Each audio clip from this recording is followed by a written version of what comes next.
everyone! Today I have a creative photo shoot behind the scenes video for you on the Sony A7IV plus 3 different GM lenses. I have the GM 35 f1.4, the 85 f1.4, and the 135 f1.8 GM. And I want to share with you some composition tips for portrait photography with each of these lenses. So this photo shoot was part of my Sony A7IV review video, which, if you remember, was a monster video. So I had to unfortunately cut a lot of this shoot, including a whole second outfit that we captured. I asked you all if you wanted to see more of this portrait session later down the line when I have access to the raw files. You said yes, and the time is finally here. And then I'm gonna get some close-up shots here as well. It's kind of cute, you got like the hopscotch underneath your feet. So today's model is Lydia. The other Lydia is on hair and makeup.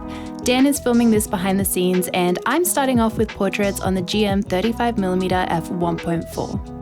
Something interesting about a location like this that has a lot of strong lines and shapes in the background is the compositions you choose for your portraits. I was thinking in my head to frame Lydia right under the archway in the background, as it could cause some really nice natural framing that will lead your eye to the portrait, but I decided to instead frame her a little more to the side of the archway and against the column in the middle, as I felt like it added some really nice tension to the photo. Do you want to try having the blazer like off your shoulders? We can try a few, and maybe let's go a little bit further out here as well. Oh, that looked really nice because you can see like the back of your top, which looks cool. During the second outfit, I took some photos with Lydia framed perfectly in the middle of the archway, and you can see what a different feeling it gives to those photos.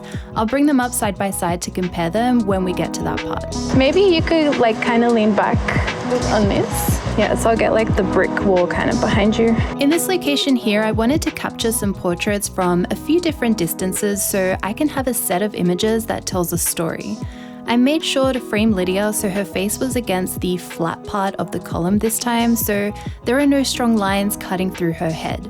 This location right here is really busy. We have a lot of lines from the railing, we have the texture of the bricks, and we have an extra layer of what you can see in the far background. So it's important to think about where you're placing the subject. I'm switching over to the GM 85mm f1.4 lens now, and because of that, I'm on the lookout for different details in my location to use. Maybe you could lean up against this side of the wall. I started off with some portraits leaning against the column where you can see all the texture of the bricks, but I didn't actually end up editing any of them because I felt like they looked too similar to that last set of 35mm photos that I took. And then can we also get like a close-up over the shoulder here? If you just take a little step this way, yeah. Instead, I really preferred these headshots we captured. I created some distance between Lydia and the brick column behind her, as I wanted the entire background to be out of focus with just a hint of the location. As a comparison, I did take photos without the column, but I felt that framing looked too empty, and I like the little hint of white bricks that you can see at the edge of the frame. I also made sure not to let that strong line run right through her head, so it's just right on the very edge. Oh yeah, let's go down there. I think I might get you to like kind of crouch as close to a leaf as possible. I was looking at that greenery the entire shoot, but it was a really small area to work with, so I was waiting until I had my 85mm on the A7IV to be able to use it. Because of the compression of an 85mm lens, it's fun getting to use small locations and being able to make them fill the frame. If I used a 35mm lens here, you would be able to see too much of the building in the background, and it won't have the same immersive effect of lush green leaves surrounding the subject. So this is just a full body shot.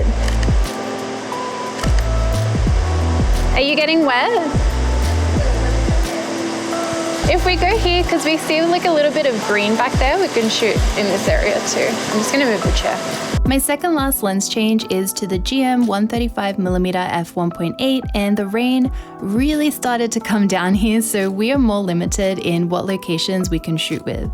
Something I really love about using a 135 in a location like this where you have a lot of straight lines is using distance to utilize perspective distortion. In these 135 photos, the lines in our location appear more straight, especially when you compare a shot like this to a similar 35mm shot from earlier in the shoot. Whoa, those look so cool. I love this. Using long lenses in a busy location is a really good way to bring more attention to your subject. And then I'll get like a close-up again on this one. I also love using the 135 as a headshot and close-up portrait lens, which I decided to do in these last few shots in our first outfit. Thought we could shoot here again, but this time if you're like on this side, you can kind of lean it over like that. Now we're moving on to our second outfit, which I didn't get to show in my review video at all, so I'm excited to share these photos. While I enjoyed using the 85mm in this location, I decided to stick with the GM 35mm f1.4 for the rest of this photo shoot, as I love that you can see a wider view of the location that we're photographing in. I think the rain stopped so we can go back out there. I wanted to get a shot of you if you could stand like in the middle of the archway but out here in like that rocky kind of area. And I'm gonna shoot from down low and try to frame you a little bit with that stuff in the background. So for this one, you can kind of like lean down towards my camera even. Yeah, amazing. Yeah, you can even look like up and away for these shots, yeah. This is the archway photo I was talking about earlier in this video. The framing looks good either way, but both photos have a very different feeling from each other.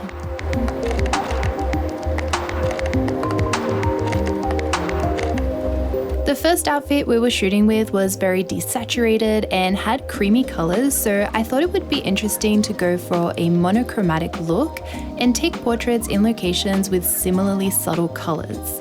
In this floral dress outfit, we have more hints of colors in the outfit, and I want that to reflect in the photos. So for this dress, I chose locations and angles to shoot with where you can see more of the green to match the dress. Thought for this one, if you wanted to kind of like hug yourself. I feel like over your shoulder like that is a really nice close-up, maybe the other way actually.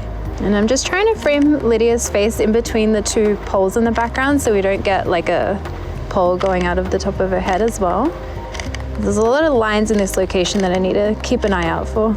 I also wanted this set of photos from this outfit to look like a progression from urban backgrounds to greenery. So to show you what we have so far, we start off with only bricks in the background, then a little hint of green, slowly more green in the frame, and now the rest of the photo shoot will feature mostly just a natural background. Yeah, maybe if you bring your hands like up to the top of your head.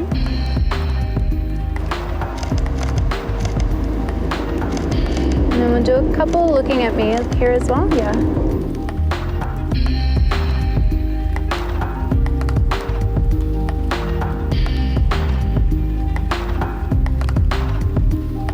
If you could put like your hands kind of like that. Yeah, that's stunning. Oh, I like that if you could kind of like just flop over. I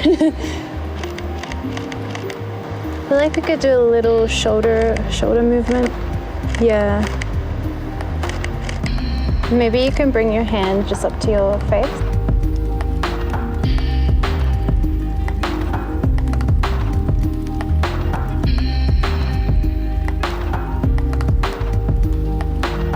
Yeah, that'll look really cool with like the water behind you.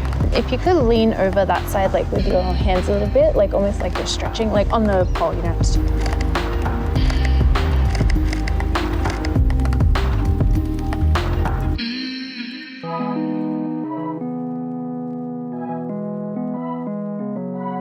Oh, that looks amazing with like the water.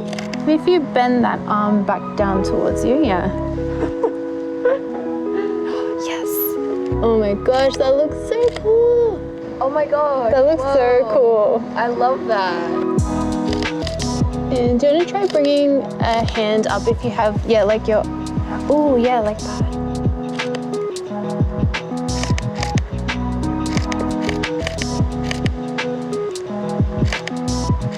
Maybe I should make use of the flippy screen so then I can shoot at more of an angle.